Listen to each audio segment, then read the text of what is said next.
Hello नमस्कार साथियों, आप सभी का स्वागत है इस सेशन में। तो आप लोग जल्दी जल्दी से जुड़ जाइएगा ताकि हम लोग आगे के सेशन को कंटिन्यू कर सकें।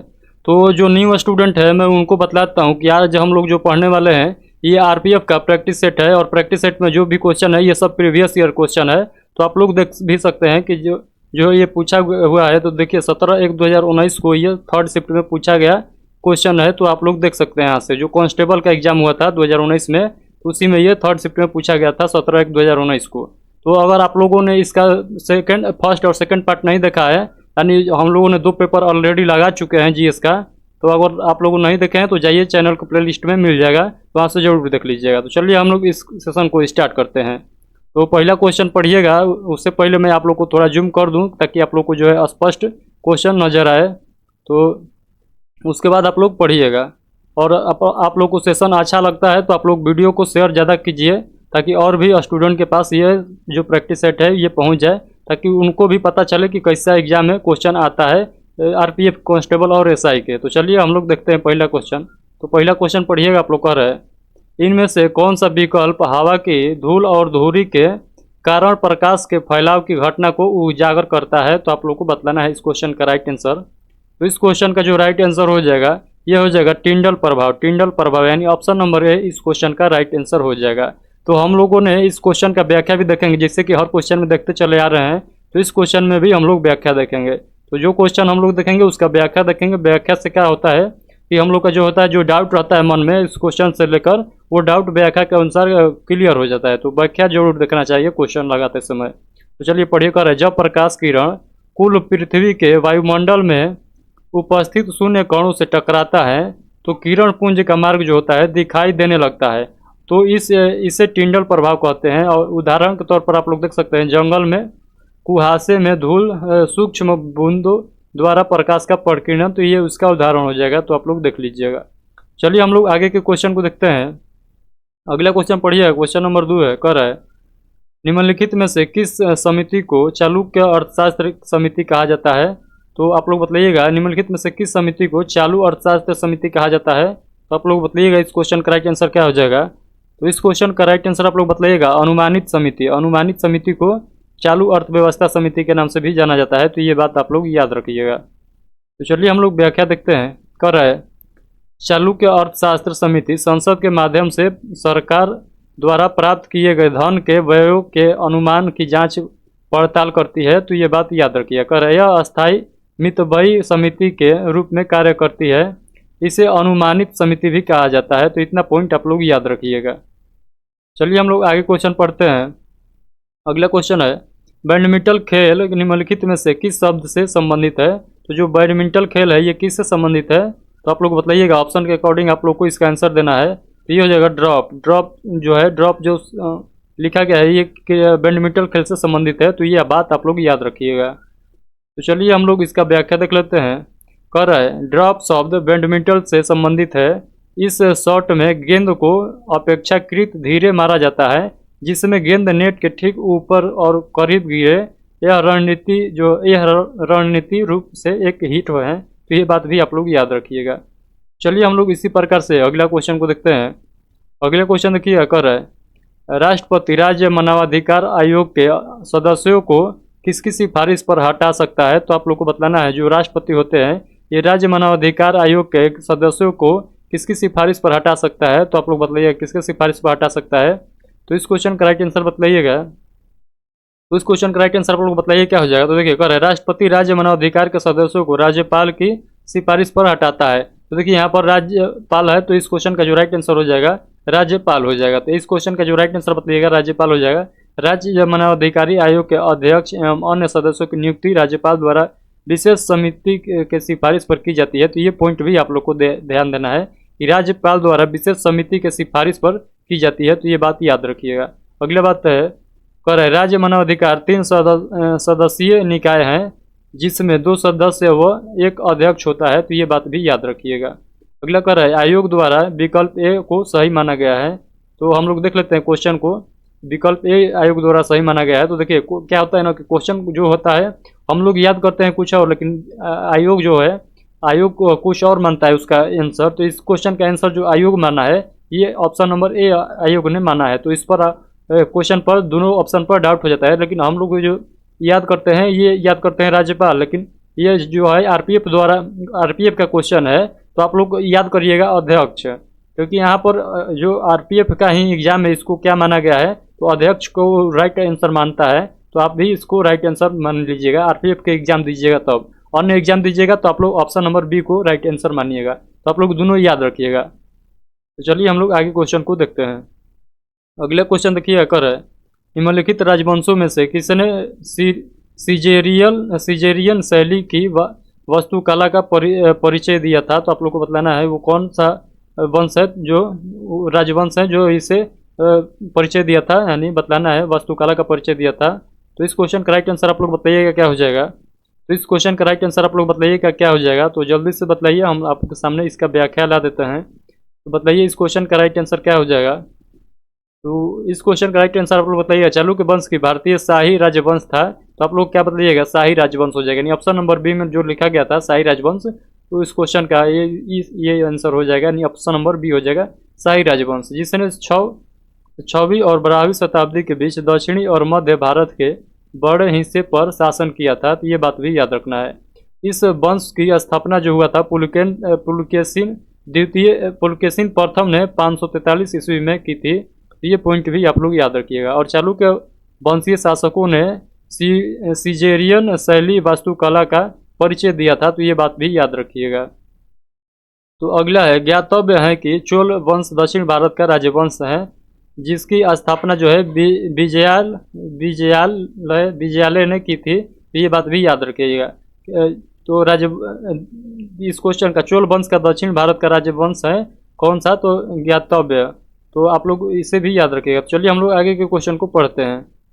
अगला क्वेश्चन पढ़िएगा, क्वेश्चन नंबर 6 कर है, परमाणु केंद्र में परमाणु संख्या डैश की कुल संख्या होती है, तो आप लोग को बतलाना है परमाणु केंद्र में जो होता है परमाणु की संख्या होती है डैश की कुल संख्या होती है, तो किसकी कुल संख्या होती है, तो प्रोटॉन की कुल संख्या होती है, तो आप लोग याद रखिएगा। जो केंद्र परमाणु केंद्र में जो परमाणु संख्या होता है वो प्रोटॉन के बराबर होता है, तो ये बात आप लोग याद रखिएगा। चलिए हम लोग आगे क्वेश्चन को इस क्वेश्चन का व्याख्या देख लेते हैं। उससे पहले पर एक परमाणु के नाभिक में उपस्थित प्रोटॉनों की कुल संख्या को परमाणु संख्या कहते हैं, और प्रकाश एक कण की भांति व्यवहार करता है, तो ये बात भी याद रखिएगा। प्रकाश के इस कण को फोटॉन कहते हैं। और अगला पॉइंट कर रहा है, न्यूट्रॉन एक अवशेष रहित मूलभूत कण है जो परमाणु के नाभिक में फोटॉन के साथ पाया जाता है, तो ये पॉइंट भी आप लोग याद रखिएगा। इसकी खोज जो है चेनविक ने किया था। और प्लाज्मा आंशिक रूप से आयनीकृत एक गैस है, और आगे पढ़िया कर रहा है, यह अणु के साथ बंधे होने के बजाय स्वतंत्र होती है। ये सारे पॉइंट को आप लोग को पढ़ लेना है। सारे पॉइंट जो लिखा गया है ये सब अपने आप में एक से एक बढ़कर पॉइंट है, तो आप लोग इसे जरूर याद रखिएगा। चलिए हम लोग आगे के क्वेश्चन को देखते हैं। कर है, जब किसी धातु को उसके पतले अक्षरों से बनाया जा सकता है उसे डैश कहा जा सकता है। तो आप लोग को बतलाना है, जब किसी धातु को उसके पतले अक्षरों से बनाया जा सकता है तो उसे डैश कहा जा सकता है। क्या कहा जा सकता है, तो उसे हम लोग कहेंगे वृद्धि कहा जा सकता है। तो इस क्वेश्चन का राइट आंसर आप लोग ऑप्शन नंबर सी याद रखिएगा। तो चलिए हम लोग इस क्वेश्चन का व्याख्या देखते हैं। कह रहा है, जब किसी धातु को उसके पतले अक्षरों से बनाया जाता है तो उसे वृद्धि कहते हैं। और आगे पढ़िए, कर है, भंगुर पदार्थ बल देने पर या विकृत करने पर टूट जाता है। तो ये पॉइंट भी आप लोग याद रखना है। अगला पॉइंट पढ़िए, कर है, उपजाऊ मिट्टी का एक गुण है और जिसमें फसल प्रतिरूप तथा उत्पादन अच्छा होता है। तो ये बात भी आप लोग याद रखिएगा। तो चलिए हम लोग आगे के क्वेश्चन को देख लेते हैं। अगला क्वेश्चन देखिएगा, क्वेश्चन नंबर 8 है। कह रहा है, न्यूटन के दूसरे गतिशील नियम के अनुसार किसी वस्तु पर कार्य करने वाला बल उत्पादन डैश और डैश से हटा दिया जाता है। तो किससे और किससे हटा दिया जाता है, तो आप लोग को बतलाना है इस क्वेश्चन का राइट आंसर। तो इस क्वेश्चन का राइट आंसर हो जाएगा सामग्री और त्वरण से हटा दिया जाता है। सामग्री और त्वरण से हटा दिया जाता है, यानी ऑप्शन नंबर सी इस क्वेश्चन का राइट आंसर हो जाएगा। तो देखिएगा, व्याख्या कर रहा है, न्यूटन के गति के दूसरे नियम के अनुसार किसी वस्तु पर कार्य करने वाला बल उत्पाद सामग्री और त्वरण से हटा दिया जाता है। तो ये बात आप लोग याद रखिएगा। अगला पॉइंट है, दूसरों शब्दों में किसी वस्तु पर लगाया जाने वाला बल वस्तु के रेखीय संवेग के परिवर्तन की दर के समानुपाती होती है। तो ये आप लोग याद रखिएगा। दूसरे शब्द में ये परिभाषा यहाँ से यहाँ तक बतलाया गया है, जो ऊपर बतलाया गया है उसको ही ये यहाँ पर भी बतलाया गया है, यानी इसको किताबी भाषा में बतलाया गया है, तो ये याद रखिएगा। और आप लोग ये फार्मूला को भी याद रखिएगा, क्योंकि ये इस डेफिनेशन से जो फार्मूला निकलता है ये हो जाएगा F बराबर ma हो जाएगा, तो इसे याद रखिएगा। अगला क्वेश्चन देखिएगा, क्वेश्चन नंबर 9 है, कह रहा है सुगंध देने वाले फूल मुख्य रूप से डैश में पाए जाते हैं। तो सुगंध देने वाले फूल किस में पाया जाता है, तो आप लोग बतलाइएगा। तो सुगंध देने वाला फूल जो होता है मुख्य रूप से ये केसर में पाया जाता है, तो आप लोग याद रखिएगा। इस क्वेश्चन का राइट आंसर केसर हो जाएगा, यानी ऑप्शन नंबर सी इस क्वेश्चन का राइट आंसर हो जाएगा। तो चलिए हम लोग इस क्वेश्चन का व्याख्या देख लेते हैं। कह रहा है केसर एक सुगंध देने वाला पौधा है, इसके पुष्प की वर्तिकाग्र को केसर कुमकुम जाफरान कहते हैं, और केसर का वनस्पतिक नाम जो है वो क्रोकस सेटाइवस है। तो ये बात भी आप लोग याद रखिएगा। इरिडेसी परिवार का यह सदस्य लगभग 80 प्रजातियों में विश्व के विभिन्न भूभागों में पाया जाता है। तो ये सब सारे पॉइंट को आप लोग को याद रखना है। तो चलिए हम लोग इस क्वेश्चन के आगे के क्वेश्चन को देखते हैं। अगला क्वेश्चन पढ़िएगा, क्वेश्चन नंबर 10 है आप लोग के सामने, तो आप लोग पढ़िए इसे। क्या कर रहा है, कह रहा है भारत के किस राज्य में जवाड़ी और सेवारायन पहाड़ियाँ स्थित है। तो आप लोग को बतलाना है तो भारत के वो कौन सा राज्य है जहाँ पर जवाड़ी और सेवारायन की पहाड़ियाँ स्थित है। तो आप लोग बतलाना है इस क्वेश्चन का राइट आंसर। तो आप सभी लोग जानते होंगे इसका राइट आंसर जो हो जाएगा तमिलनाडु हो जाएगा, यानी ऑप्शन नंबर सी इस क्वेश्चन का राइट आंसर हो जाएगा। तो चलिए हम लोग इस पहाड़ियों के बारे में या इस क्वेश्चन के बारे में थोड़ा सा हम लोग व्याख्या कर लेते हैं, क्या क्या कहा गया है इसके बारे में। कह रहा है सेवराय पहाड़ियाँ और जवाड़ी पहाड़ियाँ पूर्वी घाट के दक्षिणी पूर्व में स्थित है। तो इसका लोकेशन भी आप लोग याद रखिएगा। कह रहा है यह तमिलनाडु राज्य की प्रमुख पहाड़ियाँ है, और आगे पढ़िए। कह रहा है यह दोनों पहाड़ियाँ दक्षिण में पूर्वी घाट के समानांतर पहाड़ियों की एक श्रृंखला है। तो ये बात भी आप लोग नोट डाउन कर लीजिएगा। अगला पॉइंट पढ़िए। कर रहा है पश्चिमी घाट और पूर्वी घाट क्रमशः दक्कन के पठार के पश्चिम और पूर्वी किनारे को चिन्हित करते हैं। तो ये बात भी आप लोग याद रखिएगा। अगला पॉइंट है पश्चिमी घाट पूर्वी घाट से ऊंचे हैं। ये बात आप लोग को याद रखना है, जो पश्चिमी घाट है जो पूर्वी घाट है, पश्चिमी घाट जो पूर्वी घाट से ऊंचे हैं। तो ये बात याद रखिएगा। अगला क्वेश्चन, क्वेश्चन नंबर 11 पढ़िएगा आप लोग। क्या कर रहा है ध्वनि की गुणवत्ता इसके डैश द्वारा निर्धारित की जाती है। तो ध्वनि का जो गुणवत्ता है ये किसके द्वारा निर्धारित किया जाता है। तो आप लोग को बतलाना है इस क्वेश्चन का राइट आंसर। आप लोग बतलाइएगा किसके द्वारा यह गुणवत्ता को निर्धारित किया जाता है। तो इस क्वेश्चन का राइट आंसर आप लोग क्या बतलाइएगा, फ्रीक्वेंसी के द्वारा, यानी ऑप्शन नंबर सी इस क्वेश्चन का राइट आंसर हो जाएगा। फ्रीक्वेंसी के द्वारा ध्वनि की गुणवत्ता को निर्धारित किया जाता है। तो ये बात आप लोग नोट डाउन कर लीजिएगा। चलिए हम लोग आगे के पॉइंट को देखते हैं, क्या कह रहा है इस क्वेश्चन के बारे में। कह रहा है ध्वनि की गुणवत्ता इसके फ्रीक्वेंसी आवृत्ति पर निर्भर करता है। तो ये बात आप लोग याद रखिएगा। ठोस द्रव गैस एवं प्लाज्मा में ध्वनि का संचरण जो होता है संभव है। तो आप लोग ये बात भी याद रखिएगा। ठोस द्रव गैस एवं प्लाज्मा में ध्वनि का संचरण संभव है, जबकि निर्वात में ध्वनि का संचरण संभव नहीं है। तो ये तो आप लोग बचपन से ही पढ़ते आ रहे हैं कि निर्वात में ध्वनि जो है गमन नहीं करता है। तो ये बात आप लोग याद रखिएगा। अगला पॉइंट पढ़िएगा। द्रव गैस एवं प्लाज्मा में ध्वनि केवल अनुदैर्ध्य तरंग के रूप में चलती है, जबकि ठोसों में यह अनुप्रस्थ तरंग के रूप में संचरण करती है। तो ये दोनों पॉइंट को आप लोग को याद रखना है। इसमें के सारे पॉइंट को आप लोग याद रखिएगा, क्योंकि ये क्वेश्चन जो है ये सब वायरल क्वेश्चन है, यानी हर एग्जामिनर ऐसे क्वेश्चन को सेट करता है। तो आप लोग किसी भी एग्जाम का तैयारी कर रहे हैं, ये साइंस पूछा जाता है तो वहाँ पर ये सब क्वेश्चन जरूर पूछा जाएगा। चलिए हम लोग आगे के क्वेश्चन देख लेते हैं। अगला क्वेश्चन पढ़िए। कर रहा है पाल साम्राज्य का संस्थापक कौन था। तो पाल साम्राज्य का संस्थापक आप लोग को बतलाना है। तो बतलाइए इस क्वेश्चन का राइट आंसर क्या हो जाएगा। ये हो जाएगा गोपाल। पाल साम्राज्य के पाल साम्राज्य के संस्थापक गोपाल आप लोग याद रखिएगा, यानी ऑप्शन नंबर डी हो जाएगा इस क्वेश्चन का राइट आंसर। तो चलिए हम लोग इस क्वेश्चन के बारे में व्याख्या देख लेते हैं, उसके बाद हम लोग नेक्स्ट क्वेश्चन देखेंगे। कर रहे पाल साम्राज्य मध्यकालीन या उत्तर भारत का सबसे शक्तिशाली और महत्वपूर्ण साम्राज्य माना जाता है। तो ये पॉइंट भी आप लोग पढ़ लीजिएगा। कर इस वंश का संस्थापक जो है गोपाल था। तो ये बात भी आप लोग याद रखिएगा। तो अगला है इस वंश का अंतिम शासक जो थे वो उसका नाम याद आप लोग को रखना है क्या, तो गोविंद पाल। तो आप लोग ये बात भी याद रखिएगा, यानी पाल साम्राज्य का जो अंतिम शासक थे ये गोविंद पाल थे। तो ये बात भी आप लोग को नोट डाउन रखना है। अगला बात है, पाल शासकों ने लगभग 4 सदियों, आप लोग टाइम पीरियड देख सकते हैं, 750 से 1174 ईस्वी तक शासन किया था। तो पाल शासकों ने लगभग 4 सदियों तक शासन किया था, तो ये बात आप लोग याद रखिएगा। अगला पॉइंट पढ़िएगा, पाल राजाओं के काल में बौद्ध धर्म को अत्यधिक संरक्षण मिला था, तो ये बात भी आप लोग याद रखिएगा। चलिए हम लोग आगे के क्वेश्चन को देखते हैं। अगला क्वेश्चन पढ़िएगा, कर है ट्रॉफी के संबंध में आप लोग को बतलाना है एमवीपी शब्द का पूरा नाम क्या है। तो एमवीपी शब्द जो है एमवीपी आप लोग को बतलाना है, इसका फुल फॉर्म आप लोग को बतलाना है। तो इस क्वेश्चन का राइट आंसर आप लोग क्या बतलाइएगा, अधिकांश मूल्यवान खिलाड़ी यानी ऑप्शन नंबर सी इस क्वेश्चन का राइट आंसर हो जाएगा। चलिए हम लोग इस क्वेश्चन के बारे में थोड़ा बहुत व्याख्या देख लेते हैं, क्या कह रहा है। कह रहा है ट्रॉफी में एमवीपी शब्द का पूरा नाम जो होता है आप लोग याद रखिएगा, मोस्ट वैल्यूएबल प्लेयर होता है। तो आप लोग याद रखिएगा, इसे हिंदी में कहेंगे अधिकांश मूल्यवान खिलाड़ी।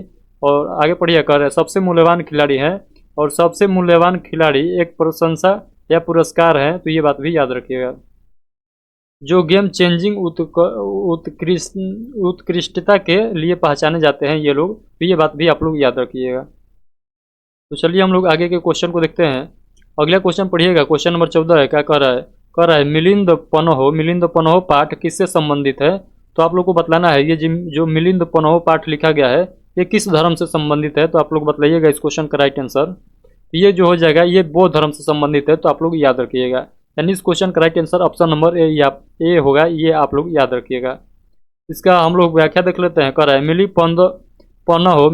मिलिंद पनहो जो है एक पाली भाषा में रचित एक बौद्ध ग्रंथ है, तो ये बात आप लोग याद रखिएगा, जिसका रचना काल जो है लगभग 1100 ईसा पूर्व में है। तो आप लोग इसका रचना कब किया गया था ये भी डेट आप लोग याद रखिएगा, 100 ईसा पूर्व यानी 100 BC में इसका रचना किया गया था, तो ये बात आप लोग याद रखिएगा। कर इसमें बौद्ध शिशु नागसेन तथा भारत यूनानी शासक मिलिंद के बीच संवाद का वर्णन किया गया है। तो इस बुक को आप लोग याद रखिएगा, इस बुक में क्या क्या वर्णन किया गया है, तो आप लोग ये सारे पॉइंट को पढ़ लीजिएगा। तो चलिए हम लोग आगे के क्वेश्चन देखते हैं। आगे क्वेश्चन में क्या कहा जा रहा है, कह रहा है इनमें से किससे भारत के नए समुद्र मिले हैं, इनमें से किससे भारत के नए समुद्र मिले हैं। तो आप लोग बतलाइएगा इस क्वेश्चन का राइट आंसर क्या हो जाएगा।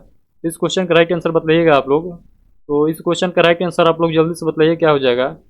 तो देखिए इस क्वेश्चन का राइट आंसर जो हो जाएगा ऑप्शन नंबर सी हो जाएगा, यानी 8 जुलाई 1497 को पुर्तगाल नाविक वास्को डी गामा भारत की खोज के लिए निकला, और यह 1998 को केरल में कलिकट नामक स्थान पर पहुंचा, और वास्को डी गामा समुद्री रास्ते से भारत पहुंचने वाला प्रथम यूरोपीय नाविक था। तो ये बात भी आप लोग याद रखिएगा। तो चलिए हम लोग आगे के क्वेश्चन को देखते हैं। अगला क्वेश्चन पढ़िएगा, कर है हैंडबॉल खेल के खेल क्षेत्र को डैश कहा जाता है। तो आप लोग को बतलाना है जो हैंडबॉल खेल है इसके क्षेत्र को यानी जहाँ खेला जाता है उसको क्या कहा जाता है। तो इस क्वेश्चन का राइट आंसर आप लोग क्या बताइए, कोर्ट, यानी हैंडबॉल खेल जो है कोर्ट पर खेला जाता है। तो ये बात आप लोग याद रखिएगा। जैसे आप लोग देखे होंगे क्रिकेट जो है ये स्टेडियम में खेला जाता है, उसी तरह आप लोग याद रखिएगा हैंडबॉल जो है ये आप लोग को कहाँ खेला जाता है, तो कोर्ट में खेला जाता है, और क्रिकेट पिच पर यानी स्टेडियम में खेला जाता है। तो क्रिकेट के लिए आप लोग पिच याद रखिएगा, पिच पर खेला जाता है। इसका पॉइंट देख लीजिएगा, कह रहा है हैंडबॉल खेल के मैदान को कोर्ट के नाम से जाना जाता है, और कोर्ट जो है 40 मीटर लंबा और 20 मीटर चौड़ा होता है। तो इसका आप लोग लंबाई चौड़ाई भी याद रखिएगा, क्योंकि ये क्वेश्चन जो है हरदम पूछा जाता है, आप लोग एग्जाम दिए होंगे तो आप लोग को पता होगा इसके बारे में। अगला पॉइंट है, कह रहा है ट्रैक रेसिंग हेतु प्रयोग किया जाता है, ये बात भी आप लोग याद रखिएगा। अगला क्वेश्चन पढ़िएगा, क्वेश्चन नंबर 17 है, क्या कर रहा है, कह रहा है पशुपति किस काल से मनाया जाता है, पशुपति किस काल से मनाया जाता है। इस क्वेश्चन का राइट आंसर आप लोग बताइएगा क्या हो जाएगा। तो ये हो जाएगा हड़प्पा संस्कृति काल से, हड़प्पा संस्कृति काल, यानी ऑप्शन नंबर डी इस क्वेश्चन का राइट आंसर हो जाएगा। तो चलिए हम लोग इस क्वेश्चन का व्याख्या देख लेते हैं। कह रहा है हड़प्पा संस्कृति में पशुपतिनाथ की आराधना की जाती थी, और सिंधु घाटी सभ्यता को हड़प्पा सभ्यता के नाम से जाना जाता था, और यह सभ्यता लगभग 2500 ईसा पूर्व दक्षिण एशिया के पश्चिम भाग में फैली हुई थी। तो ये बात भी आप लोग को याद रखना है। उसके बाद आप लोग पढ़िएगा पशुपति पूजा इस काल का मुख्य धार्मिक कृत्य था, ये बात भी आप लोग याद रखिएगा। ज्ञातव्य है कि 1921 में दयाराम साहनी ने हड़प्पा सभ्यता की खोज की थी। तो ये पॉइंट आप लोग याद रखिएगा। दयाराम साहनी द्वारा हड़प्पा सभ्यता का खोज कब किया गया था, यानी खुदाई कब किया गया था, तो आप लोग याद रखिएगा 1921 में। तो चलिए हम लोग आगे के क्वेश्चन को पढ़ते हैं, क्या कह रहा है आगे क्वेश्चन में। अगला क्वेश्चन पढ़िएगा, कह रहे हैं निम्न में से कौन सी एक संक्रामक बीमारी है। तो आप लोग को बतलाना है ऑप्शन के अकॉर्डिंग इसमें से कौन से ऑप्शन जो है ये एक संक्रामक बीमारी है। तो आप लोग बताइएगा इसका राइट आंसर क्या हो जाएगा। तो इस क्वेश्चन का राइट आंसर आप लोग बताइए। तो इस क्वेश्चन का जो राइट आंसर हो जाएगा टाइफाइड हो जाएगा। टाइफाइड जो है एक संक्रामक बीमारी है, तो आप लोग इसे याद रखिएगा। टाइफाइड एक संक्रामक बीमारी है, तो इस क्वेश्चन का right answer option number C हो जाएगा। तो चलिए हम लोग व्याख्या देखते हैं। कह रहा है संक्रामक रोग विभिन्न रोगजनक सूक्ष्म जीवों जैसे वायरस, बैक्टीरिया, प्रोटोजोआ, कवक और अन्य परिजीवों के कारण होने वाले रोग हैं। तो ये बात आप लोग याद रखिएगा।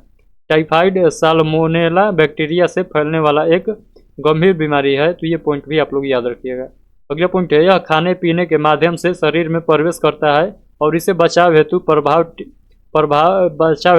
टीका उपलब्ध है। तो आप लोग इस टीका से इससे प्रभाव से बच सकते हैं, तो ये बात भी आप लोग याद रखिएगा।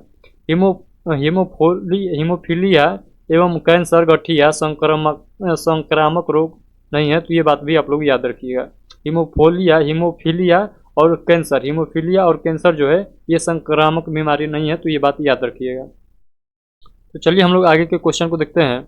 अगला क्वेश्चन देखिए, कर है निम्नलिखित में से कौन तारा आपके सबसे करीब है। तो आपको बतलाना है कौन सा तारा जो है हमारे बीच सबसे करीबी तारा कौन है हम लोग के। तो आप लोग बताइएगा इस क्वेश्चन का राइट आंसर। तो आप लोग बताइएगा प्रेक्सिमा सेंचुरी जो है ये हमारे बीच का सबसे नज़दीकी तारा है। तो आप लोग इस क्वेश्चन का राइट आंसर याद रखिएगा, यानी ऑप्शन नंबर डी हो जाएगा प्रेक्सिमा सेंचुरी। अगला क्वेश्चन है इसका व्याख्या देख लेते हैं पहले। कह रहा है प्रेक्सिमा सेंचुरी जिसका वैज्ञानिक नाम जो होता है सेंचुरी सी होता है, यह तारामंडल में स्थित एक लाल बौना तारा है और सूर्य के बाद प्रेक्सिमा सेंचुरी हमारी पृथ्वी का सबसे नज़दीकी तारा है। ये बात भी याद रखिएगा। इसकी दूरी जो है 4.24 प्रकाश वर्ष दूरी है, तो ये बात याद रखिएगा। यह सेंटारस तारामंडल में स्थित है, तो ये बात भी आप लोग याद रखिएगा। जितना इसमें पॉइंट लिखा गया है सभी पॉइंट को आप लोग को अपने नोटबुक में नोट डाउन कर लेना है। चलिए हम लोग आगे के क्वेश्चन को देखते हैं। अगला क्वेश्चन देखिएगा, सार्वजनिक संपत्ति शस्त्रों के अति प्रयोग को डैश कहा जाता है। तो आप लोग को बतलाना है इस क्वेश्चन का राइट आंसर क्या हो जाएगा।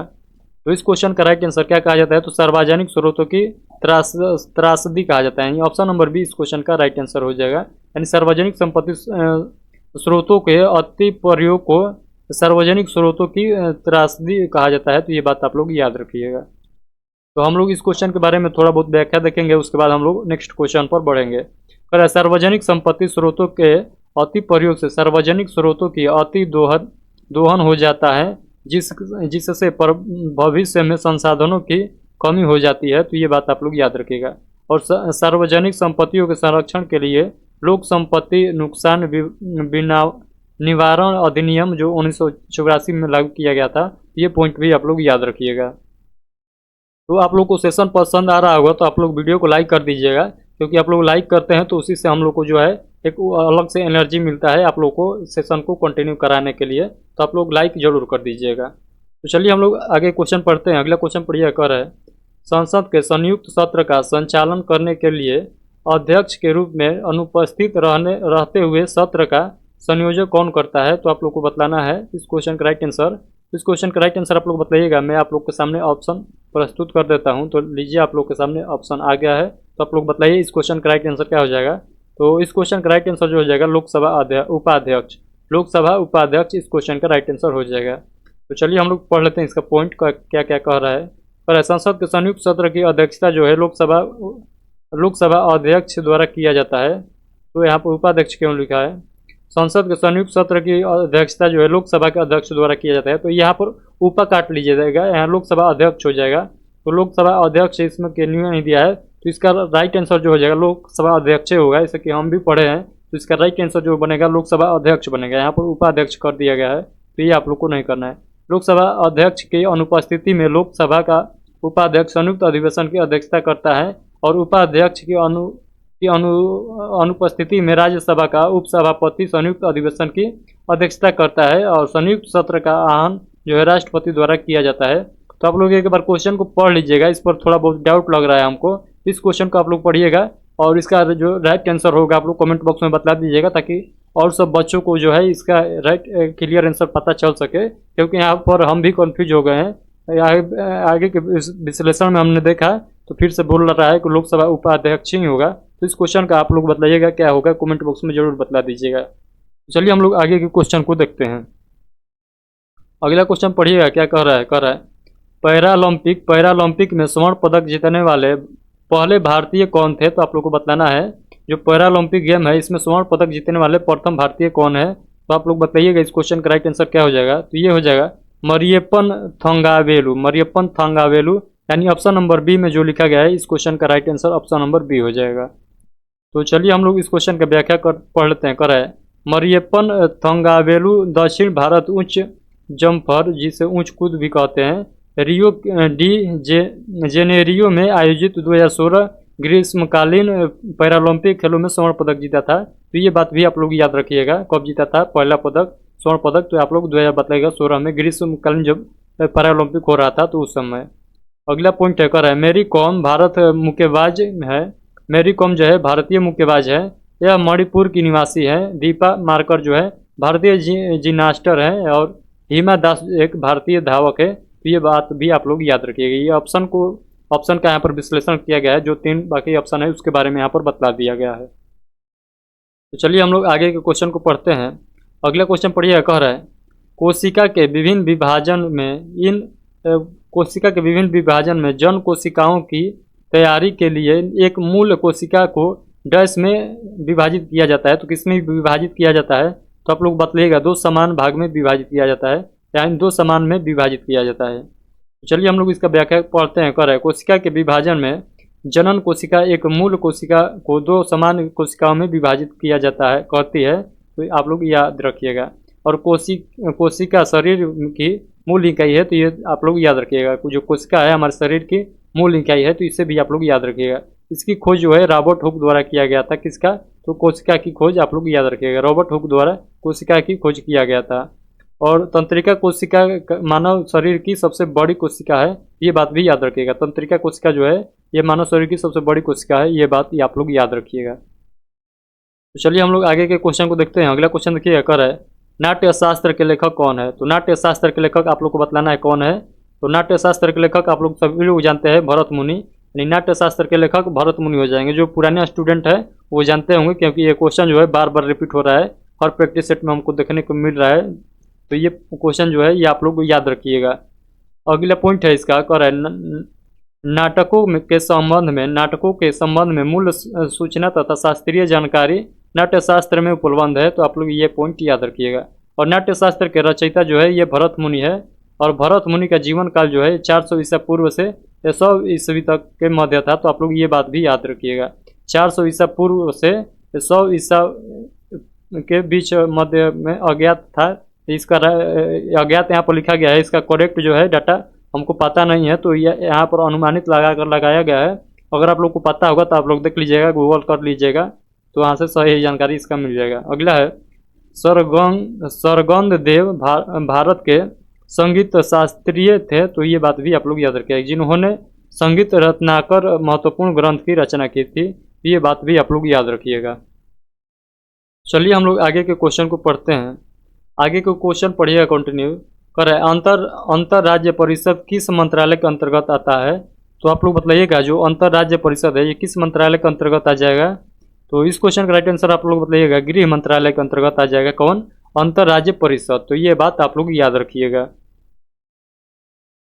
और इसका व्याख्या हम लोग देख लेते हैं। कह रहा है अंतर्राज्यीय परिषद गृह मंत्रालय के अंतर्गत कार्य करता है, और अंतर्राज्यीय परिषद का उल्लेख जो है भारतीय संविधान के अनुच्छेद 263 में है। तो देखिए ये बात को आप लोग याद रखिएगा। जो अंतर्राज्यीय एक मिनट खाली कह रहा है, जो अंतर्राज्यीय परिषद का उल्लेख जो किया गया है हमारे संविधान के आर्टिकल 263 में किया गया है। तो ये पॉइंट आप लोग याद रखिएगा। आगे कह रहा है पहली बार जून 1990 में इसकी स्थापना की गई थी, और यह एक सलाहकारी निकाय है। तो ये पॉइंट भी आप लोग याद रखिएगा। और जिसका कार्य जो होता है संघ और राज्यों के बीच सामान्य हितों के विषयों की जांच और चर्चा करना। तो इसके बारे में आप लोग याद रखिएगा। किसके बारे में? तो अंतर्राज्यीय परिषद के बारे में। चलिए हम लोग आगे के क्वेश्चन को देखते हैं। अगला क्वेश्चन देखिएगा, कर रहा है थाल घाट मुंबई और डैश को जोड़ता है। तो थाल घाट जो दर्रा है, थाल घाट दर्रा के नाम सुने होंगे आप लोग। तो थाल घाट जो दर्रा है ये किन दो शहरों को जोड़ता है, तो आप लोग को बताना है इस क्वेश्चन को। तो इस क्वेश्चन को राइट आंसर आप लोग बताइएगा, मुंबई को नासिक से जोड़ता है। यानी जो थाल घाट दर्रा है ये मुंबई को नासिक से जोड़ता है। तो आप लोग ये बात याद रखिएगा। थाल घाट का आप लोग लोकेशन भी याद रखिएगा, महाराष्ट्र आप लोग बतलाइएगा। चलिए हम लोग इस क्वेश्चन के बारे में थोड़ा बहुत देख लेते हैं। क्या कर रहा है, थाल घाट प्रायद्वीपीय भारत का प्रमुख दर्रा है और यह पश्चिम घाट में स्थित है। तो ये बात भी आप लोग याद रखिएगा। इससे होकर मुंबई कोलकाता मार्ग गुजरता है। तो ये बात भी याद रखिएगा। और यह मुंबई के नासिक को जोड़ता है, मुंबई से नासिक को जोड़ता है। ये बात भी आप लोग याद रखिएगा। तो चलिए हम लोग इसके आगे के क्वेश्चन को देखते हैं। आगे क्वेश्चन में क्या क्या कहा गया है सभी हम लोग क्वेश्चन को डिस्कशन करेंगे। तो बतलाइएगा, आगे क्वेश्चन पढ़िएगा, उसके बाद इसका राइट आंसर बतलाइएगा। तो मैं आप लोग को बतला रहा हूँ, इतना मेहनत कर रहा हूँ आप लोग को। अगर आप लोग को सेशन पसंद आ रहा है, अभी तक आप लोगों ने देख रहा है तो पसंद आ रहा है, तो अभी आप लोग वीडियो को यहाँ तक देखते आए गए हैं, तो आप लोग को मैं बतला दूँ, एक बार इस वीडियो को लाइक जरूर कर दीजिएगा। क्योंकि आपको एक लाइक के वजह से हमको जो है एक अंदर से जो है मोटिवेशन मिलता है, ये जो है आप लोग के अगला सेशन कराने के लिए। अगर आप लोग लाइक करते हैं तो हमको एक अलग से जुनून रहता है कि नहीं चलो भाई लड़का पसंद आ रहा है, सभी छात्रों को पसंद आ रहा है सेशन, तो हम लोग करा देते हैं इसको।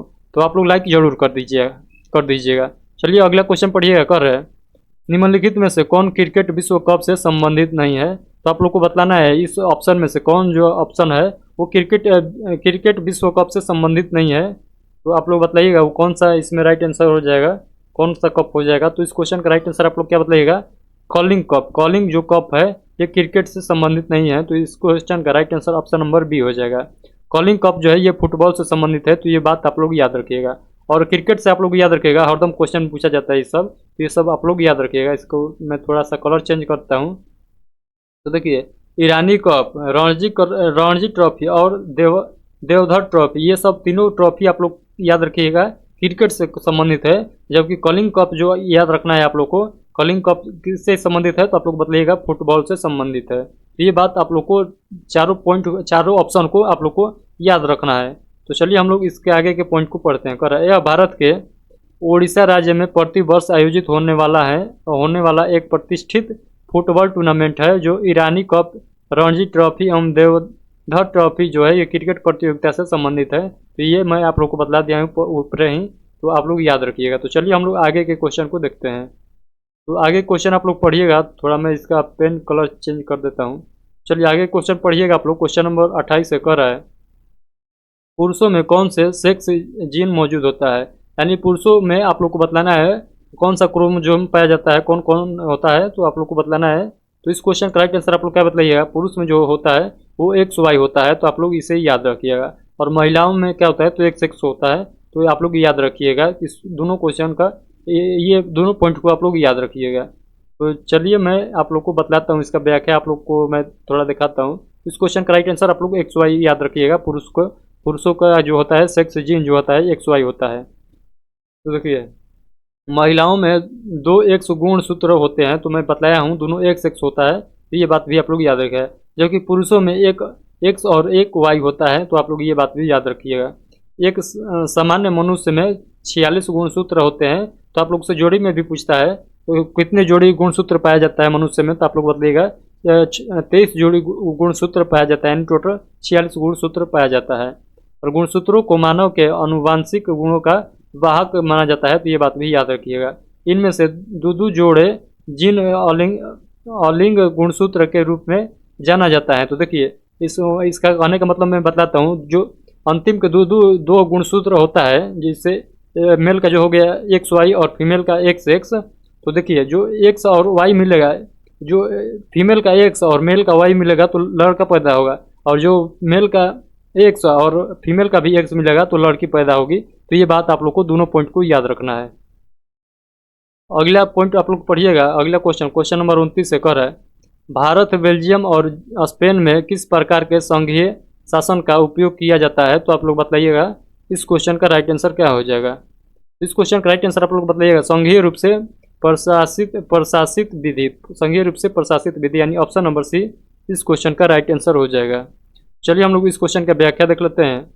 कर रहा है, भारत बेल्जियम और स्पेन संघीय रूप से शासित व्यवस्था को अपनाता है और संघीय शासन व्यवस्था में तात्पर्य उस शासन व्यवस्था से है जिसमें शक्ति का विभाजन जो है केंद्र व राज्यों के बीच होता है और यह व्यवस्था जो है केंद्रीकृत न होकर संघवाद पर आधारित होता है और भारत की संघीय प्रणाली कनाडा से लिया गया है। तो ये बात याद रखिएगा, भारत के संविधान में जो संघीय प्रणाली लिया गया है किस देश के संविधान से लिया गया है, तो आप लोग बताइएगा कनाडा के संविधान से लिया गया है। तो चलिए हम लोग आगे के क्वेश्चन को देखते हैं।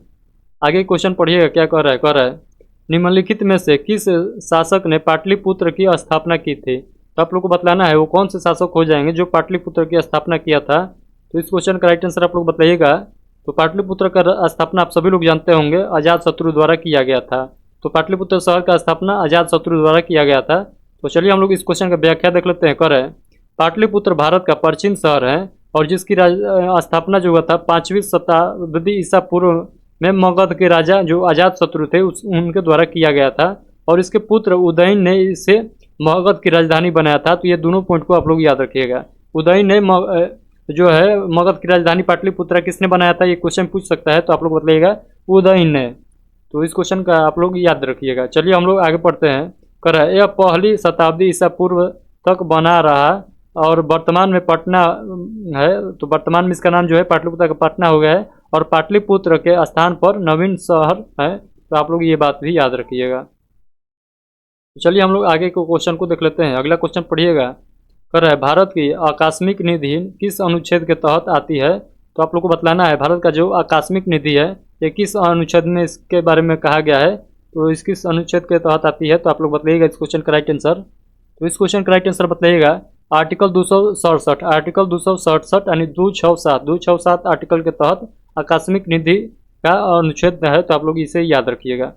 चलिए हम लोग अगला पॉइंट इसका देख लेते हैं। इस क्वेश्चन का थोड़ा बहुत पॉइंट देख लेते हैं। कर है संविधान का अनुच्छेद 267 में आकस्मिक निधि का प्रावधान है। तो ये बात आप लोग याद रखिएगा। और अनुच्छेद 263 में आप लोग याद रखिएगा केंद्रीय तथा राज्यों का मध्य समन्वय स्थापित हेतु अंतर्राज्यीय परिषद का गठन किया गया है। तो ये बात भी आप लोग याद रखिएगा। और आर्टिकल 280 में आप लोग याद रखिएगा वित्त आयोग का गठन है। तो आर्टिकल 280 के तहत वित्त आयोग का गठन किया जाता है। और आर्टिकल 266 के तहत आप लोग बताइएगा भारत के संचित निधि का प्रावधान किया जाता है। तो आप लोग ये सब सारे पॉइंट को आप लोग नोट डाउन जरूर कर लीजिएगा। तो चलिए हम लोग आगे के क्वेश्चन को देखते हैं। अगला क्वेश्चन पढ़िएगा क्या क्या कह रहा है। अगला क्वेश्चन पढ़िए आप लोग। कह रहा है नाइजर और जिम्बाब्वे में इनमें से किस महाद्वीप के देश हैं। तो आप लोग को बतलाना है। तो जो नाइजर है और जिम्बाब्वे है इनमें से किस महाद्वीप के देश हैं। तो आप लोग बताइएगा ये सब दोनों जो देश है ये किस महाद्वीप के अंतर्गत आते हैं। तो आप लोग बताइए इस क्वेश्चन का राइट आंसर क्या हो जाएगा। ये जो नाइजर और जिम्बाब्वे देश है ये अफ्रीकी महाद्वीप के अंदर आते हैं। ये बात भी आप लोग याद रखिएगा। नाइजर अफ्रीका महाद्वीप का एक देश है और इसकी जो राजधानी है ये नियामी है। तो देखिए नाइजर का राजधानी आप लोग याद रखिएगा, न से नाइजर न से नियामी, नाइजर नियामी। तो ये याद रखिएगा। इस देश का नाम जो है नाइजर नदी पर पड़ता है। तो देखिए नाइजर जो नदी है उसी पर नाइजर इसका नाम भी पड़ा है। तो आप लोग याद रखिएगा। और जिम्बाब्वे जो है अफ्रीका महाद्वीप के दक्षिण भाग में जाम्बेजी और लिम्पोपो नदी के बीच में स्थित है। स्थित स्थल रुद्ध देश है। तो ये बात भी आप लोग याद रखिएगा। तो ये सब जितना पॉइंट लिखा गया है वर्ल्ड से रिलेटेड, वर्ल्ड ज्योग्राफी से रिलेटेड, तो आप सभी लोग इस पॉइंट को जरूर याद रखिएगा।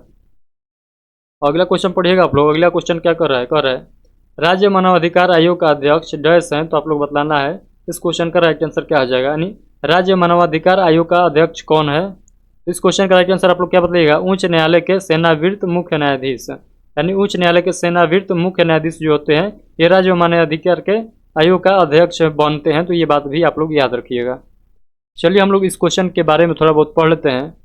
कर रहे उच्च न्यायालय के सेनावृत्त मुख्य न्यायाधीश जो होते हैं ये मान्यतः राज्य मानवाधिकार आयोग का अध्यक्ष नियुक्त किया जाता है। तो आप लोग इसे याद रखिएगा।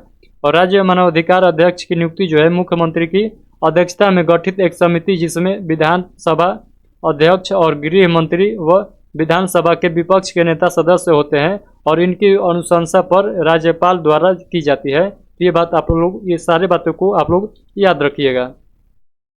अगला क्वेश्चन देखिएगा। अगला क्वेश्चन हम लोग पढ़ लेते हैं क्या कह रहा है। पढ़िए करें, निम्नलिखित में से कौन अंतिम मौर्य राजा था, तो आप लोग को बताना है। मौर्य मौर्य वंश का अंतिम राजा कौन था, तो आप लोग बताइएगा।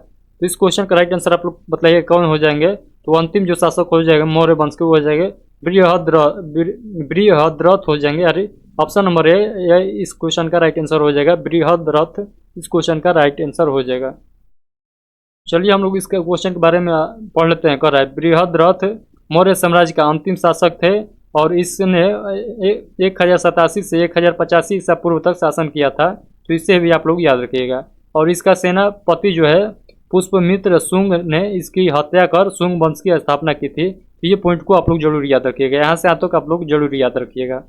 अगला है, मौर्य राजवंश प्राचीन भारत का एक शक्तिशाली राजवंश था और मौर्य राजवंश जो है 137 वर्षों तक भारत पर शासन किया था। तो इस सारे पॉइंट को आप लोग कवर करके चलिएगा। अगला क्वेश्चन पढ़िएगा। क्वेश्चन कर रहा है, निम्नलिखित में से कौन एक नदी बंदरगाह है, तो आप लोग को बताना है ऑप्शन के अकॉर्डिंग कौन से इसमें से एक नदी बंदरगाह है, यानी नदी के अंदर बंदरगाह है। तो आप लोग को बताना है इस क्वेश्चन का राइट आंसर। तो आप सभी लोग जानते होंगे कि कोलकाता जो बंदरगाह है, कोलकाता बंदरगाह, ये नदी बंदरगाह है। तो इस क्वेश्चन का right answer option number C आप लोग बताइएगा। कर रहा है, भारत में 13 प्रमुख बंदरगाह है और 205 छोटे बंदरगाह हैं और पश्चिमी तट पर मुंबई, कंडाला, कोचीन आदि बंदरगाह तथा पूर्वी तट पर आप लोग याद रखिएगा चेन्नई, तूतीकोरिन, पारादीप, कोलकाता, ये सब बंदरगाह आ जाएंगे। तो ये सब आप लोग याद रखिएगा। पश्चिमी तट पर कौन कौन से बंदरगाह हो जाएंगे और पूर्वी तट पर कौन कौन से बंदरगाह हो जाएंगे, ये सभी आप लोग को याद रखिएगा। और मुंबई भारत का सबसे बड़ा प्राकृतिक बंदरगाह है। तो ये पॉइंट भी आप लोग याद रखिएगा। और जबकि कोलकाता बंदरगाह जो है एक नदीय बंदरगाह है। तो इस क्वेश्चन का जो राइट आंसर हो जाएगा ऑप्शन नंबर सी हो जाएगा। तो नदीय बंदरगाह कोलकाता हो जाएगा। तो चलिए हम लोग अगला क्वेश्चन पढ़ते हैं। अगला क्वेश्चन पढ़िएगा। क्वेश्चन नंबर 36 है, कर है, किस राज्य में मधुबनी चित्रकला प्रचलित है। तो आप सभी लोग जानते हैं मधुबनी जो चित्रकला है ये बिहार से रिलेटेड है। तो इस क्वेश्चन का जो राइट आंसर हो जाएगा बिहार। जो मधुबनी चित्रकला है ये बिहार से रिलेटेड है। ये मधुबनी जो है, मधुबनी बिहार में एक जिला भी है। तो आप लोग याद रखिएगा। अगला पॉइंट है, मधुबनी चित्रकला बिहार के मधुबनी जिले की एक प्रसिद्ध चित्रकला है। इस चित्रकला में मिथिलांचल की संस्कृति को दिखाया जाता है और मधुबनी चित्रकला ज़्यादातर प्राचीन महाकाव्यों से प्राकृत दृश्यों और देवताओं के साथ पुरुषों और उसके सहयोग को दर्शाती है। और इसमें भित्ति पर चित्रों को उकेरा जाता है। तो ये पॉइंट आप सब याद रखिएगा। जितना पॉइंट है आप लोग को याद रखना है। तो चलिए हम लोग आगे के क्वेश्चन को पढ़ते हैं। आगे क्वेश्चन पढ़िए, कर है, कई आवृत्तियों के मिश्रण से उत्पन्न ध्वनि को डैश कहा जाता है। तो कई सारे आवृत्तियों के मिश्रण के ध्वनि को क्या कहा जाता है। तो इस क्वेश्चन का राइट आंसर आप लोग बताइएगा क्या हो जाएगा। तो इस क्वेश्चन का राइट आंसर बताइएगा क्या हो जाएगा। तो आप लोग जल्दी से बताइए। इस क्वेश्चन का राइट आंसर ए होगा कि बी होगा कि सी होगा। तो इस क्वेश्चन का राइट आंसर आप लोग क्या बताइएगा, ए होगा। यानी आप लोग बताइएगा ध्वनि एक यांत्रिक तरंग है, न कि विद्युत चुंबकीय तरंग है। और अगले पॉइंट पढ़िएगा, ध्वनि के संरचना के लिए माध्यम की जरूरत नहीं होती है और ठोस द्रव गैस एक प्लाज्मा में ध्वनि का संचरण संभव है। तो ये पॉइंट आप लोग याद रखिएगा। और कई आवृत्ति के मिश्रण से उत्पन्न ध्वनि को स्वर भी स्वर कहते हैं। तो ये बात भी आप लोग याद रखिएगा। तो चलिए हम लोग आज के प्रैक्टिस सेट का हम लोग लास्ट क्वेश्चन देख लेते हैं। अगर वीडियो आप लोगों को पसंद आ रहा है, आप लोग के लिए मैं इतना मेहनत कर रहा हूँ, 1 से 1.5 घंटा आप लोग के लिए बिना रुके हुए बोल रहा हूँ, तो आप लोग को ये फर्ज बनता है कि वीडियो को लाइक कीजिए और वीडियो को शेयर कीजिए। तो ये आप लोगों का कर्तव्य है कि मैं मेहनत कर रहा हूँ, तो आप लोग को भी इतना तो थोड़ा बहुत आप लोग को भी हेल्प करना चाहिए हमको। तो आप लोग वीडियो को लाइक और शेयर जरूर कर दीजिएगा। तो चलिए हम लोग अगला क्वेश्चन पढ़ते हैं। क्या कह रहा है, निम्नलिखित में से किस महासागर की सबसे लंबी तटरेखा है। तो आप लोग बताइएगा वो कौन सा महासागर है जिसका जो है तटरेखा सबसे लंबा है। तो आप लोग सभी लोग जानते होंगे, ये हो जाएगा अटलांटिक महासागर। यानी ऑप्शन नंबर डी इस क्वेश्चन का राइट आंसर हो जाएगा। तो चलिए हम लोग इस क्वेश्चन की व्याख्या देख लेते हैं। कर रहा है, अटलांटिक महासागर इसकी सबसे लंबी तटरेखा है और यह जो है व्यापार और वाणिज्य के लिए सबसे व्यस्त महासागर है। तो ये बात भी आप लोग को याद रखना है।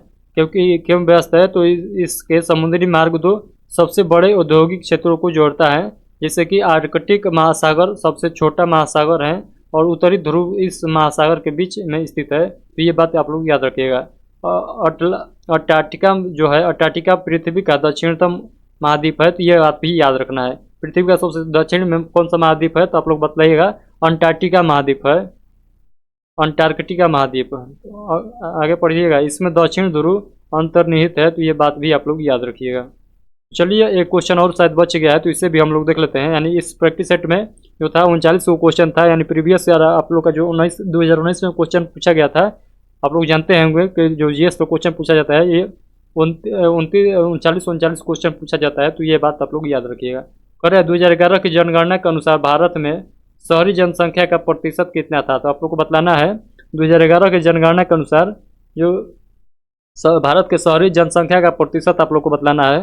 तो इस क्वेश्चन का राइट आंसर आप लोग बताइएगा क्या हो जाएगा। तो इस क्वेश्चन को आप लोग को याद भी रखना है, क्योंकि अभी तक 2011 की जनगणना के अनुसार ही आप लोगों से क्वेश्चन पूछा जा रहा है। इस क्वेश्चन का भी आप लोग आंसर याद रखिएगा, क्योंकि जब तक आप लोग का नया जनगणना का पूरा लिस्ट आप लोग के सामने नहीं आ जाता है, यानी प्रकाशित नहीं होता है, तब तक आप लोग को पुराना डाटा ही याद करने होता है। तो आप लोग याद रखिएगा इसे। तो इस क्वेश्चन का राइट आंसर आप लोग क्या बताइएगा, शहरी जनसंख्या कितना था भारत का, तो 31.16% था। तो 31.16% आप लोग इस क्वेश्चन का राइट आंसर बतलाइएगा। चलिए हम लोग इस क्वेश्चन का व्याख्या देख लेते हैं। कर रहा है आंसर पढ़िए, कर रहा है 2011 के जनगणना के अनुसार भारत में शहरी जनसंख्या का प्रतिशत जो है 31.16, यानी लगभग आप लोग 31.20% तथा ग्रामीण जनसंख्या है जो 68.8% थी। ये दोनों आप लोग को, जो शहरी जनसंख्या और ग्रामीण जनसंख्या है, ये दोनों को आप लोग को नोट डाउन करके रखना है। तो इसे दोनों को आप लोग याद जरूर रखिएगा। तो चलिए हम लोग आगे के क्वेश्चन को देखते हैं। कर रहा है वर्ष 2011 की जनगणना के अनुसार भारत की साक्षरता दर जो है 14.04% है, और इसमें कुल जो है पुरुष की साक्षरता दर जो है वो 82.14 है, और महिला का साक्षरता दर 65.46 है। तो इस जो देखिए, ये पूरा आप लोग को जो पॉइंट लिखाया गया है, इसको आप लोग को एक पॉइंट नहीं छोड़ना है। अभी आप लोग क्या कीजिए, अभी आप लोग इसको नोटबुक पर अपना नोट डाउन जरूर से कीजिएगा। तो इसको आप लोग अभी लिख लीजिए, वीडियो को भले आप रोक दीजिएगा, लेकिन लिखना है इसको जरूर। तो चलिए लिंगानुपात देख लीजिएगा 2011 की जनगणना के अनुसार, तो 943 था, 943 था लिंगानुपात, और जनसंख्या घनत्व 382 था। तो ये बात भी आप लोग याद रखिएगा। चलिए हम लोग आगे के क्वेश्चन को देख लेते हैं, कितना क्वेश्चन है इसमें। चलिए हम लोग जितना क्वेश्चन है उतना क्वेश्चन देखेंगे, हम लोग घबराने वाले नहीं हैं। तो चलिए हम लोग देखेंगे।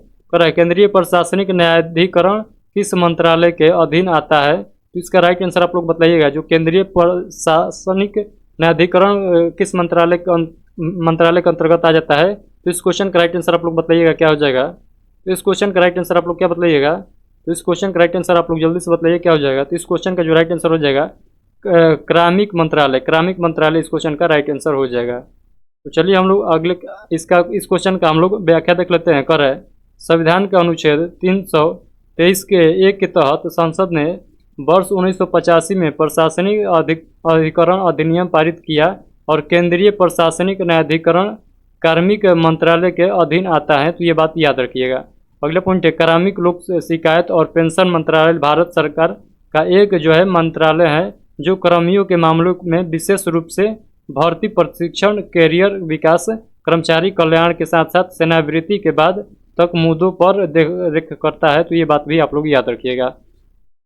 तो देखिए, मैं आप लोगों को शुरू में शायद गलती डाटा बता दिया हूँ। तो जो आरपीएफ का जो एग्ज़ाम होता है, इसमें जो 50 क्वेश्चन होता है जीके जीएस, तो ये 50 क्वेश्चन ही पूछा गया है। तो आप लोग ध्यान रखिएगा।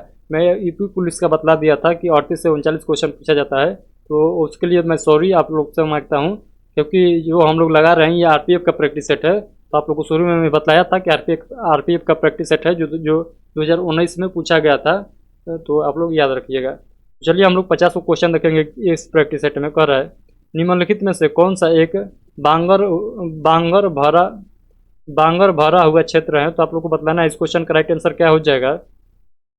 तो इस क्वेश्चन का राइट आंसर जो हो जाएगा भावर या इस क्वेश्चन का राइट आंसर आप लोग क्या बताइएगा, तराइन बतलाइएगा। चलिए हम लोग इस क्वेश्चन का व्याख्या देख लेते हैं। कर रहा है भामर या बांगर मिट्टी का एक प्रकार है जो तराई क्षेत्रों में पाया जाता है, और यह उपजाऊ क्षेत्र भारत, नेपाल एवं भूटान में स्थित हिमालय के समानांतर दक्षिण क्षेत्र में स्थित है, और ऊंचे घास के मैदान, झाड़ियाँ, सावाना, साल के जंगल और मिट्टी से भरपूर दलदल इस क्षेत्र की प्रमुख विशेषता है। तो ये आप लोग याद रखिएगा। तो चलिए हम लोग इसके आगे के क्वेश्चन को देखते हैं। तो अगला क्वेश्चन पढ़िएगा। अगला क्वेश्चन क्या कह रहा है, वृक्षासन योग जो है वृक्षासन योग में क्या स्थिति दिखाई जाता है, तो आप लोग को बतलाना है। वृक्षासन योग में क्या स्थिति दिखाता है, तो आप लोग बताइएगा इसका राइट आंसर क्या हो जाएगा। ये क्या स्थिति दिखाता है, तो पेड़ स्थिति दिखाता है। वृक्षासन पेड़ के समान खड़े होने वाला योगासन है, और वृक्षासन दो शब्दों से मिलकर बना है, और एक होता है वृक्ष अर्थात पेड़, और आसन मतलब अर्थात मुद्रा अवस्था, यानी जो इसका मतलब हो जाएगा वृक्ष की मुद्रा में खड़ा रहना, ये इसका अर्थ हो जाएगा। इस योग को ध्यान योग भी कहा जाता है, तो आप लोग याद रखिएगा। वृक्षासन जो योग है इसको हम लोग ध्यान योग भी कहते हैं, तो ये पॉइंट आप लोग याद रखिएगा। अगला पॉइंट है कर है डोलू कुनीथा डैश में एक प्रसिद्ध लोक संगीत परंपरा है, तो आप लोग बताइएगा इस क्वेश्चन का राइट आंसर क्या हो जाएगा। तो इस क्वेश्चन का राइट आंसर आप लोग बताइएगा। तो इस क्वेश्चन का जो राइट आंसर हो जाएगा कर्नाटक, यानी ऑप्शन नंबर बी इस क्वेश्चन का राइट आंसर हो जाएगा। तो चलिए हम लोग इस क्वेश्चन का व्याख्या देख लेते हैं। कर है डोलू कुनीथा कर्नाटक का एक प्रमुख लोकप्रिय ड्रम नृत्य है, और यह एक समूह नृत्य है जिसमें 12 से 16 लोग शामिल होते हैं, और इसके मध्य से वीरेश्वर देवता यानी भगवान शिव का एक रूप की पूजा करते हैं। तो ये बात आप लोग याद रखिएगा। यक्षगान, बिरगासे, नागमंडला अन्य कर्नाटक के महत्वपूर्ण नृत्य है, तो ये सब नृत्य आप लोग याद रखिएगा। इसमें भी सबसे ज़्यादा है यक्षगान है, यक्षगान आप लोग जरूर याद रखिएगा। तो चलिए हम लोग आगे के क्वेश्चन को पढ़ लेते हैं। अगला क्वेश्चन पढ़िए। अगर है राष्ट्रीय मानवाधिकार आयोग वर्ष डैश में स्थापित किया गया, तो आप लोग को बतलाना है राष्ट्रीय मानवाधिकार आयोग जो है किस वर्ष स्थापित किया गया था। तो आप लोग बताइएगा 1993 यानी 1993 ऑप्शन नंबर डी इस क्वेश्चन का राइट आंसर हो जाएगा। तो चलिए हम लोग इस क्वेश्चन की व्याख्या देख लेते हैं। कह रहा है भारत का राष्ट्रीय मानवाधिकार आयोग का एक स्वतंत्र वैधानिक निकाय है, और जिसका गठन जो है 28 सितंबर 1993 ईस्वी के मानवाधिकार संरक्षण अधिनियम के तहत 12 अक्टूबर 1993 ईस्वी को किया गया था। तो ये पॉइंट आप लोग याद रखिएगा।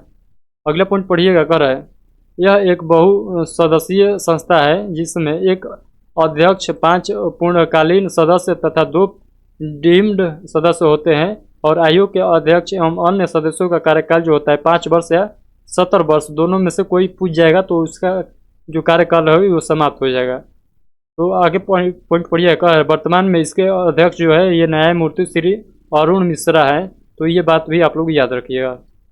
अगर ये हमको लगता है कि थोड़ा पुराना डाटा हो गया है, तो आप लोग क्या कीजिएगा, इसको एक बार आप लोग गूगल जरूर कर लीजिएगा कि वर्तमान में इसका कौन से अध्यक्ष हैं, तो इसका राइट आंसर आप लोग को वहाँ से मिल जाएगा, गूगल जरूर कर लीजिएगा। अगला क्वेश्चन है भारतीय नियोजन के वास्तुकार के रूप में किसे जाना जाता है, तो आप लोग बताइएगा भारतीय नियोजन के वास्तुकार के रूप में किसे जाना जाता है। तो आप लोग बताइएगा पीसी महालनोबिस को जाना जाता है। ये बात आप लोग याद रखिएगा। चलिए हम लोग इस क्वेश्चन की व्याख्या को देख लेते हैं। कर है भारतीय नियोजन के वास्तुकार के रूप में पीसी महालनोबिस को जाना जाता है, और प्रशंसा चंद्र महालनोबिस एक प्रसिद्ध भारतीय वैज्ञानिक एवं सांख्यिकीविद थे, और इन्हें दूसरी पंचवर्षीय योजना का मसौदा तैयार करने हेतु जाना जाता है। तो आप लोग ये बात भी याद रखिएगा। यानी आपसे पूछ सकता है दूसरी पंचवर्षीय योजना का मसौदा किसने तैयार किया था, तो आप लोग क्या बताया, यह पीसी महालनोबिस ने तैयार किया था। अगला पॉइंट है इन्हें आर्किटेक्ट ऑफ इंडियन फ्लाइंग के रूप में जाना जाता है, तो ये पॉइंट भी आप लोग याद रखिएगा। चलिए हम लोग आगे के पॉइंट को देख लेते हैं। अगला पॉइंट पढ़िए। कर है बहुत कम विक्रेता एवं अधिक विक्रेता किस बाजार का लक्षण है, तो आप लोग को बतलाना है बहुत कम विक्रेता एवं अधिक विक्रेता किस बाजार का लक्षण है। तो इस क्वेश्चन का राइट आंसर आप लोग बतलाइएगा अल्पाधिकार बाजार के अल्पाधिकार का लक्षण है। इस क्वेश्चन का right answer option number A हो जाएगा। चलिए हम लोग इसका व्याख्या देख लेते हैं। कर है बहुत कम विक्रेता तथा अत्यधिक विक्रेता अल्पाधिकार बाजार की प्रमुख विशेषता है, और इस बाजार में कम विक्रेता आपसी गुट के माध्यम से मूल्य निर्धारण कर वस्तुओं का विक्रय करते हैं, और इसमें वस्तु समरूप या विभेदीकृत दोनों होती है। तो ये बात आप लोग याद रखिएगा। तो चलिए हम लोग आगे के क्वेश्चन को पढ़ते हैं। कर है भारत सरकार डैश के माध्यम से खदान खरीदता है, तो आप लोग बतलाना है भारत किसके माध्यम से भारत सरकार खदान खरीदता है। तो आप लोग बताइएगा इस क्वेश्चन का राइट आंसर क्या हो जाएगा। तो इस क्वेश्चन का राइट आंसर आप लोग को बतलाना है क्या हो जाएगा, किसके माध्यम से। तो इस क्वेश्चन का राइट आंसर आप लोग क्या बतलाइएगा, किसके माध्यम से खरीदता है भारत सरकार, तो भारतीय खाद्य निगम के माध्यम से खरीदता है। तो ये बात आप लोग याद रखिएगा। तो चलिए हम लोग इसका थोड़ा बहुत व्याख्या देख ले रहे हैं, कर रहे हैं। भारतीय खाद्य निगम की स्थापना जो है, खाद्य निगम अधिनियम जो है 1964 के तहत 1965 में खाद्य सुरक्षा हेतु किया गया था। और इसका जो मुख्य कार्य जो होता है, ये खाद्यान्न एवं अन्य खाद्य पदार्थों की खरीद, भंडार, परिवहन और बिक्री करना है। तो आप लोग ये बात को याद रखिएगा। अगला पॉइंट पढ़िए, खाद्यान्नों के कार्यात्मक बफर स्टॉक का संतोषजनक स्तर बनाकर राष्ट्र की खाद्य सुरक्षा सुनिश्चित करना इसका मुख्य उद्देश्य है। तो ये बात भी आप लोग याद रखिएगा। तो चलिए हम लोग आगे के क्वेश्चन को देखते हैं। अब हम लोग क्वेश्चन को समाप्त की ओर नहीं बढ़ रहे हैं, तो आप लोग घबराइएगा नहीं, आप लोग घबराइएगा नहीं, आप लोग जुड़े रहिए अंतिम तक, क्योंकि मैं पढ़ा रहा हूँ तो मैं नहीं घबरा रहा हूँ, तो आप लोग क्यों घबराइएगा। आप लोग को तो नौकरी लेना है, तो आप लोग को घबराना नहीं है। हमसे ज़्यादा मेहनत आप लोग को करना है। हमको क्या मेहनत करना है, हमको बस आप लोग को पढ़ा के चले जाना है। आप लोग को इसको पढ़ना भी है, आप लोग को याद भी करना है। तो आप लोग मेहनत कीजिएगा तभी आप लोग को सलेक्शन मिलेगा। तो आप लोग को मेहनत तो आप ही लोग का करना होगा। तो चलिए क्वेश्चन को पढ़िएगा। कर महात्मा गांधी राष्ट्रीय रोजगार गारंटी योजना डैश में शुरू की गई थी। तो ये किस वर्ष शुरू की गई थी, तो बताइएगा इस क्वेश्चन का राइट आंसर। महात्मा गांधी राष्ट्रीय रोजगार योजना का नाम भी आप लोग शॉर्ट में बताइएगा मनरेगा, जिसे हम लोग मनरेगा कहते हैं। तो मनरेगा कब स्टार्ट किया गया था, तो आप लोग बताइएगा 2005 में स्टार्ट किया गया था। तो चलिए हम लोग इस क्वेश्चन के बारे में व्याख्या देखते हैं। कर महात्मा गांधी राष्ट्रीय रोजगार गारंटी अधिनियम, इसे मनरेगा कहा जाता है, भारत में लागू एक रोजगार गारंटी योजना है, जिसे 2005 के अधिनियमित किया गया, यानी 2005 में अधिनियमित किया गया। और यह योजना प्रत्येक वित्तीय वर्ष में किसी भी ग्रामीण परिवार के वयस्क सदस्यों को 100 दिन तक का रोजगार उपलब्ध कराती है। और वर्तमान में यह कार्यक्रम शहरी क्षेत्र के कुछ जिलों को छोड़कर संपूर्ण देश में लागू है। तो ये बात भी आप लोग को याद रखिएगा।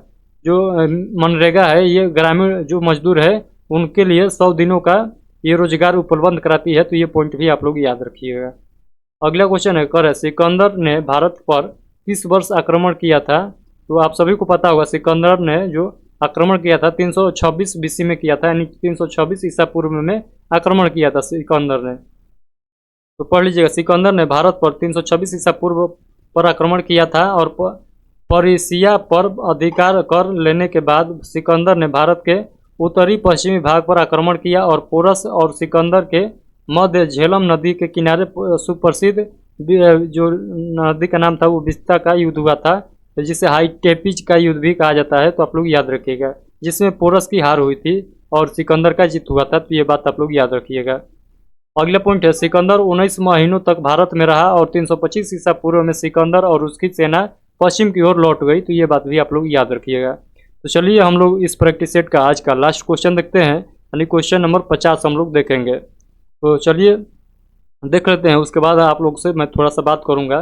करें, किस बिल के बिना सरकार भारत के सामूहिक कोष से पैसा निकाल सकती है। तो आप लोग बताइएगा किस बिल के तहत पैसा निकाल सकती है जो है भारत सरकार। तो आप लोग बताइएगा इस क्वेश्चन का राइट आंसर। ये हो जाएगा विनिमय योग के द्वारा, विनिमय विधेयक के द्वारा, विनिमय विधेयक के द्वारा, यानी ऑप्शन नंबर 20 क्वेश्चन का राइट आंसर हो जाएगा। चलिए हम लोग इस क्वेश्चन का थोड़ा बहुत हम लोग व्याख्या देख ले रहे हैं। कर रहे, सरकार द्वारा संचित निधि डैश से रकम निकासी को मंजूरी दिलाने के लिए संसद में प्रस्तुत विधेयक विनिमय योग कहलाता है। और इस बिल के बिना सरकार संचित निधि से पैसा निकाल सकती है। और भारतीय संविधान के अनुच्छेद 114 में विनियोग विधेयक का प्रावधान किया गया है तथा अनुच्छेद 266 में भारत की संचित निधि का प्रावधान है। ये सब बात को आप लोग याद रखिएगा। तो चलिए यहाँ से जो क्वेश्चन होता है 50 तक आप लोग का जीएस का क्वेश्चन था, उसके बाद आप लोग का रीजनिंग का क्वेश्चन हो जाएगा। तो आप लोग बताइएगा, आप लोग को रीजनिंग और मैथ का क्वेश्चन करना होगा तो आप लोग बताइएगा, उसको भी मैं करा दूंगा। अगर आप लोग को चाहते हैं कि हम ही कराएं रीजनिंग और मैथ का यहाँ पर प्रैक्टिस सेट आप लोग का, तो आप लोग बताइएगा, हम करा देंगे उसको भी। तो आई होप कि आप लोग का जो आज का सेशन है अच्छा लगा होगा। और देखिए इसके लिए हमने कितना मेहनत करता हूँ आप लोग के लिए, तो आप लोग का ये कर्तव्य है कि आप लोग वीडियो को लाइक कीजिए और शेयर कीजिए। तो जो स्टूडेंट को इस क्वेश्चन में, इस सेशन में कोई भी क्वेश्चन आप लोग को डाउट रहा होगा तो आप हमसे पूछ सकते हैं टेलीग्राम के माध्यम से। और जो नए स्टूडेंट है उनको मैं बतलाता हूँ, इसका PDF आप लोग को अगर चाहिए तो आप लोग टेलीग्राम ज्वाइन कर लीजिएगा। टेलीग्राम पर आप लोग सरकारी जॉब फैक्ट्री नाम से सर्च कर लीजिएगा, या इस वीडियो के डिस्क्रिप्शन बॉक्स में जाइएगा, वहाँ पर लिंक मिल जाएगा, तो वहाँ से आप लोग ज्वाइन हो जाइएगा, ताकि वहाँ से आप लोग इस PDF को पूरा डाउनलोड कर लीजिएगा। तो चलिए हम लोग मिलते हैं नेक्स्ट सेशन में, और आप लोग बताइएगा ये सेशन जो है आप लोगों को कैसा लगा, आप लोग कमेंट बॉक्स के माध्यम से जरूर बताइएगा। तो चलिए हम लोग मिलते हैं नेक्स्ट सेशन में, तब तक के लिए आप सभी को बहुत बहुत धन्यवाद।